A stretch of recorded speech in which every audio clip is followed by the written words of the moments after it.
സ്പേഡെക്സ് ഉപഗ്രഹങ്ങൾ ബഹിരാകാശത്ത് വീണ്ടും ഡോക്ക് ചെയ്ത് നേട്ടം കൈവരിച്ച് ISRO.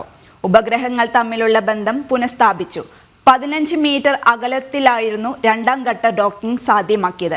ഇരട്ട ഉപഗ്രഹങ്ങൾ 3 മീറ്റർ അകലത്തിൽ സഞ്ചരിക്കുന്ന വേളയിലായിരുന്നു ആദ്യ ഡോക്കിംഗ്. വിവരങ്ങളുമായി ഐസൻ ജോസ് ചേരുന്നു. ഐസൻ, വീണ്ടും ഒരു ചരിത്ര നേട്ടം തന്നെയാണ് ISRO കുറിച്ചിരിക്കുന്നത്. എന്തൊക്കെയാണ് മറ്റു വിശദാംശങ്ങൾ? ശ്രുതി, തീർച്ചയായും ഒരു ചരിത്ര നേട്ടം തന്നെയാണ് ISROയുടെ ഭാഗത്തു നിന്നുണ്ടായിരിക്കുന്നത്. നമുക്കറിയാവുന്നതാണ്, നേരത്തെ ഡോക്കിങ്ങും ഡീഡോക്കിങ്ങും നടന്നതിന് ശേഷം ഒരേ ദിശയിൽ സഞ്ചരിച്ചുകൊണ്ടിരുന്ന ഈ സാറ്റലൈറ്റുകൾ, രണ്ട് സ്പേഡെക്സ് 1, സ്പേഡെക്സ് 2 എന്ന് പറയുന്ന രണ്ട് ടാർഗറ്റും അതുപോലെ തന്നെ ചേസർ ഉപഗ്രഹങ്ങൾ കൃത്യമായി വീണ്ടും റീഡോക്ക് ചെയ്തു, അല്ലെങ്കിൽ വീണ്ടും ഡോക്ക് ചെയ്തു എന്ന വിവരമാണ് ഇപ്പോൾ കഴിഞ്ഞ ദിവസം ISRO അറിയിച്ചത്. 20-ാം തീയതിയായിരുന്നു ഈ ഡോക്കിംഗ് നടന്നത്. 20-ാം തീയതി വൈകുന്നേരം 8:30 ഡോക്കിംഗ് നടന്നത് എന്ന് ISRO അറിയിക്കുന്നുണ്ട്. അതായത് നേരത്തെ നമുക്കറിയാവുന്നതാണ്, ഇത്തരത്തിൽ ഉപഗ്രഹങ്ങൾ കൂട്ടിച്ചേർക്കുകയും ബഹിരാകാശത്തേക്ക് രണ്ട് ഉപഗ്രഹങ്ങളായി വേർപിരിയുകയും വീണ്ടും കൂട്ടിച്ചേരുകയും വീണ്ടും വേർപിരിയുകയും ചെയ്തിരുന്നു. അതിനുശേഷമാണ് ഇപ്പോൾ വീണ്ടും കൂട്ടിച്ചേർക്കൽ നടത്തിയിരിക്കുന്നത്.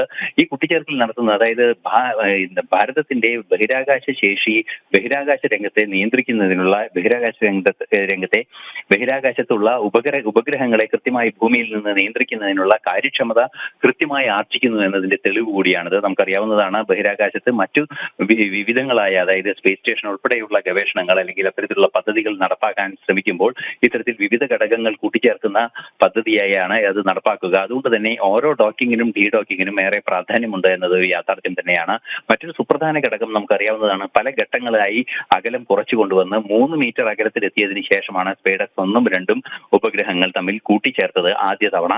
എന്നാൽ ഇത്തവണ അത് 15 മീറ്ററിൽ നിന്ന് നേരെ കൂട്ടിച്ചേർക്കുകയായിരുന്നു എന്നാണ് അറിയാൻ സാധിക്കുന്നത്. അത് കുറെ കൂടി കൃത്യതയാർന്ന ഒരു മാനുവറബിലിറ്റി കൈവന്നിരിക്കുന്നു ISROയ്ക്ക് എന്നതിന്റെ കൂടി തെളിവാണത്. അതുകൊണ്ട് തന്നെ വലിയൊരു നേട്ടം തന്നെയാണ് ഭാരതം കൈകാര്യത്തിലൂടെ കൈവരിച്ചിരിക്കുന്നത്. മാത്രമല്ല, ഇരു ഉപഗ്രഹങ്ങളും തമ്മിലുള്ള ഇലക്ട്രിക് കണക്ടിവിറ്റി പുനഃസ്ഥാപിക്കുകയും അത് ഇലക്ട്രിക് കണക്ടിവിറ്റി കൊണ്ട് ചില ഉപകരണങ്ങൾ പ്രവർത്തിപ്പിക്കുകയും ചെയ്തു. ഹീറ്റ് സോഴ്സിംഗ് ഉപകരണങ്ങൾ അതിനകത്ത് പ്രവർത്തിപ്പിക്കുകയും ചെയ്തു. ഇരു ഉപഗ്രഹങ്ങളും പരസ്പരം വൈദ്യുതി ബന്ധം സ്ഥാപിക്കുകയും അതുപോലെ തന്നെ റേഡിയോ കണക്ടിവിറ്റി സ്ഥാപിക്കുകയും ചെയ്തു എന്ന് കൃത്യമായും ISRO അറിയിക്കുന്നുമുണ്ട്.